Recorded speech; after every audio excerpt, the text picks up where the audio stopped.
Oi gente, tudo bem? Hoje eu e meu grupo vamos explicar um pouquinho pra vocês sobre o que foi a economia cafeeira. Eu vou explicar ela no primeiro tópico meu, sobre o que foi ela no segundo reinado, e dar uma pincelada geral no que foi realmente a economia cafeeira. Então, falando do segundo reinado, a economia cafeeira foi o principal motor econômico do Brasil durante o segundo reinado, quando Dom Pedro II estava governando. E nesse período, pensa que o café foi a coisa mais importante sobre a economia do Brasil. Ele superou o açúcar e o algodão e transformou o Brasil no maior exportador de café do mundo todo. Então, assim, foi uma coisa muito importante pra época e pra economia. E a economia cafeeira, basicamente, foi, quando o Brasil inteiro girava em torno do café. Pensa assim, Brasil, café. Tudo girava em torno do café, exportação, lucros, investimentos, produção, absolutamente tudo, porque estava sendo um motor econômico muito bom pro Brasil. E o café movimentou a economia, impulsionando a modernização e moldou muito a sociedade da época. Bom, eu vou falar um pouco como começou a economia cafeeira, que já estava sendo utilizada no século XVIII, mas ela realmente teve seu início em 1825, no Vale do Paraíba, que ficava situada entre Rio de Janeiro e São Paulo ao longo do percurso do Rio Paraíba do Sul. Ele usava o padrão plantation, que tinha o leme como principal objetivo, L de latifúndio, E de exportação para os outros países, M de monocultura, que era focado em um só produto, e E de escravidão, que era uma das principais mãos de obra. Ela foi principalmente escolhida, esse vale, por ele ter um solo e um clima muito agradáveis, o que facilitava o cultivo, e também um porto ali perto, que facilitava o escoamento.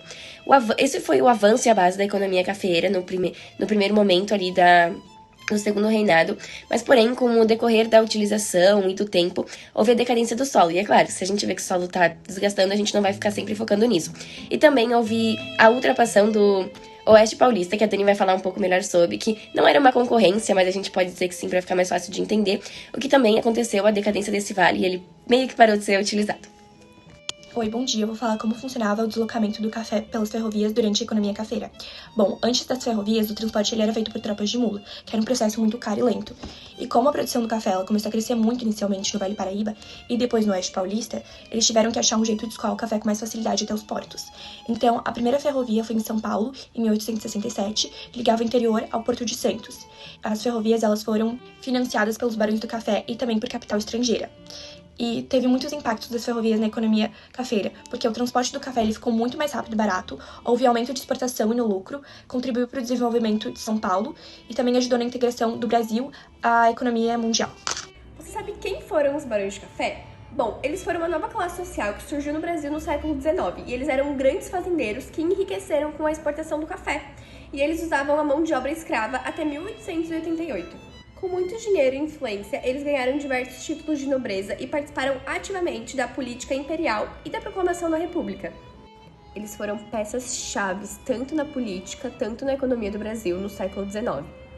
Ou seja, eles não eram só fazendeiros ricos, eles tinham muito poder na política. E bom, como eu havia falado antes, até 1868 eles usavam a mão de obra escrava, mas aí, nesse ano, ela foi abolida. Então eles passaram a empregar imigrantes em condições precárias. E bom, durante o Império, eles eram aliados do imperador. E na República, dominaram a política com a chamada política do café com leite.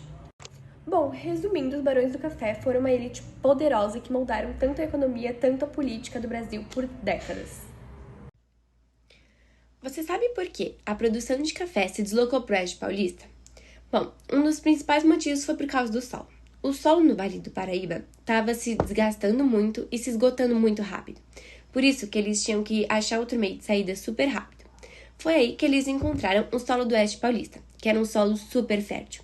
Ele era conhecido como terra roxa, um solo que ajudava a planta a crescer muito bem e super rápido. E também dava produtos de alta qualidade. A infraestrutura da região também contribuiu muito, porque as boas estradas, as ferrovias e também a proximidade com o porto foram fatores super importantes para a escolha do local.